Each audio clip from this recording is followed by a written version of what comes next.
باشار هنا برسكليكي باقشي خياين برشافن يعني هنا كولان تمشي تدبينه هردر تشوب كوم دبه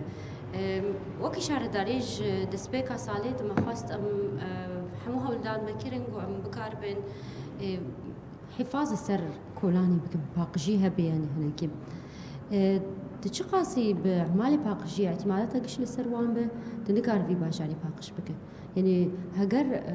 چاندا باقشي جم كسي نقول باشار جيان دكن بي باشاري نبي نجيكي وانا بخوشي جرك رولا وانت باقشي هبه شارداري نكار تجاري باقش بك ان خيال كن چن كس لبي دري جيان دكن هري كم 5000 انسان جيان دكن اف 5000 انسان دسدو بنجي كس وچاوا قريش يوان كاربن باقش بك يعني او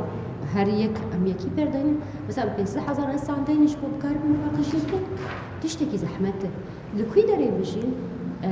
باقجي نل سرساسي كي دمشي باقجي سر كسن نقول ويدري جان لكن بهفر كاربكن شارداري كومين قال لي ويدري اصناف يقول ويدري هجر اف علاقه بهفره نل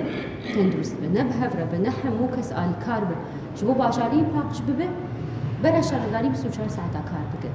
دققو شارداري نبوي اف باشار چاوابه امونو بفكرن شو مهم تمية اعتمادا من سربيسا زيبه قلت مي قري جراجي دقاقو نشغله هر تشفت قروك بري يعني انا ام بيجن هقر وقتك محدد هبايا تقولوا ببا تشتكي نورمال مثلا بيجن ساعتين باقجي ايفاري دس بيدكن بيج ساعتين داوي ايفاري شش حتى اني دوازي فاي تدبين هنا قريش كوم دبه نا ساعتك ناتش سر سياره باقجيره قو او كولن بقر وكبري